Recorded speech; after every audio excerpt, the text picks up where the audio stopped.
औज़ुबिल्लाहिमिनश्शैतानिर्रजीम बिस्मिल्लाहिर्रहमानिर्रहीम रब्बी शरह ली सदरी व यस्सिर ली अमरी वहलुल उक़्दतम मिन लिसानी यफ़क़हू क़ौली। अस्सलाम वालेकुम dear students, I hope you all are doing well. Okay students, let's start today's lecture. The topic is computer viruses. Computer virus आपके पास कोई भी ऐसी चीज़ होती, कोई भी ऐसा software that is created to harm your systems, ठीक है, जो भी आपके सिस्टम्स को नुकसान पहुंचाने के लिए या फिर इन्फेक्ट करने के लिए क्रिएट किया जाता है. Some computer experts create malware such as virus, spyware, worm etcetera. तो कुछ कंप्यूटर एक्सपर्ट्स होते हैं जिन्होंने कुछ जानबूझ के इस टाइप के मलिशियस सॉफ्टवेयर्स बनाए होते हैं, जो कि जिनमें इंक्लूड होता है वायरस होता है, स्पेवेयर आपकी जासूसी के लिए कुछ भी हो सकता है, एंड वॉर्म जो है वो होता है, एंड स्प्रेड थ्रू इंटरनेट, और उसको इंटरनेट के ज़रिए फैलाया जाता है. It is very important to understand how malware spreads and how to protect computer from them. कि ये बहुत इम्पॉर्टेंट बात है कि आप इस चीज़ को समझें कि किस तरीके से मैलवेयर जो है वो स्प्रेड होता है, और उससे अपने सिस्टम को बचाने के लिए, उससे हिफाजत के लिए आप लोगों को क्या चीज़ें करनी चाहिए. सबसे पहले तो हमें ये पता होना चाहिए कि हाउ मैलवेयर स्प्रेड्स, कि आपके पास जो मैलवेयर सॉफ्टवेयर है वो फैलता कैसे है. The following are different ways malware can spread in computers. कुछ आपके पास डिफरेंट वेज होते हैं जिनके थ्रू ये आपके कंप्यूटर्स में फैल जाता है.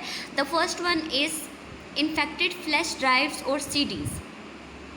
लाइक कभी आप कोई ऐसी सीडी यूज़ करते हैं या कोई ऐसी फ्लैश ड्राइव यूज़ करते हैं जिसके अंदर वायरस होता है. जैसे ही आप उसको अपने कंप्यूटर के साथ अटैच करते हैं या फिर उसको इंस्टॉल कर देते हैं, ठीक है, तो वो क्या होता है, वायरस आपके सिस्टम में कन्वर्ट हो जाता है. Virus, spyware and other types of malware can infect computers in which anti malware software is not installed through infected flash drives and CDs. कुछ कंप्यूटर्स ऐसे होते हैं जिनमें एंटी वायरस या फिर कुछ इस टाइप के सॉफ्टवेयर्स नहीं होते जो आपके सिस्टम को जो महफूज कर सकते हैं. तो उनमें जो आप इन्फेक्टेड फ्लैश ड्राइव्स या सीडीज़ आप अगर इंस्टॉल कर लेते हो तो वो उसकी वजह से क्या होता है कि आपके सिस्टम में भी वायरस आ जाता है, ठीक है. Second one is pirated software. Pirated software ऐसे सॉफ्टवेयर होते हैं जो जेन्युइन नहीं होते बल्कि उनकी कॉपी बनी होती है, ठीक है, डुप्लीकेट कोई भी ऐसे सॉफ्टवेयर होता है. जैसे कोई भी सीडी हो सकती है, कोई वेबसाइट हो सकती है, कोई म्यूज़िक फाइल हो सकती है, एनी टाइप ऑफ प्रोग्राम आपके पास हो सकता है. Software piracy refers to making of unauthorised copies of copyrighted software and distributing it. Software piracy क्या होती है कि जब कोई अनऑथराइज्ड यूज़र उसी चीज़ का डुप्लीकेट बना देता है, उस चीज़ की कॉपी बना देता है, जो कि जेन्युइन चीज़ होती है, कॉपीराइट चीज़ होती है, ठीक है, किसी की ऑनरशिप में वो चीज़ होती है, और उसको क्या करता है, फैला देता है.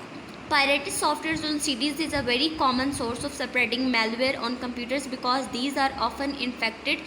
बहुत सारी ऐसी CDs होती हैं जो कि एक कॉमन सोर्स है जिसकी वजह से मेलवेयर फैल जाता है आपके कंप्यूटर्स में.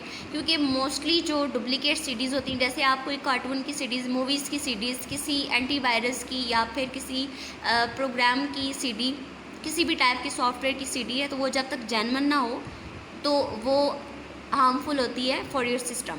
If users download pirated music, movies, programs, etc. for free, their computers may be infected because pirated downloads often contain viruses, spyware और other malicious programs. अक्सर हम लोग जो है वो वेबसाइट से कोई भी सॉफ्टवेयर जो है वो इंस्टॉल कर लेते हैं, डाउनलोड कर लेते हैं. कोई म्यूज़िक फ़ाइल हो सकती है, कोई मूवी होती है, या कोई भी प्रोग्राम आपके पास जो कि फ्री डाउनलोड होता है, ठीक है. तो अक्सर उनमें भी क्या होता है कि वायरस होता है और वो जेन्युइन चीज़ें नहीं होती, क्लियर. उसकी वजह से भी मैलवेयर स्प्रेड हो सकता है. Next one is network and internet. Computer connected to network get infected with malware when information is exchanged with other computers. Computers are also infected while using internet when users download something और browse infected website. कुछ websites ऐसे होती हैं जो कि duplicate होती हैं या फिर अनऑथराइज होती हैं. जब आप उसके थ्रू कोई भी इंफॉर्मेशन आपस में एक्सचेंज करते हैं या फिर कोई उस वेबसाइट को, ऐसी वेबसाइट पे एक्सेस करते हैं या ऐसा ब्राउज़र यूज़ करते हैं जो कि जिसके अंदर वायरस होता है, तो वो भी आपके कंप्यूटर को हार्म करता है.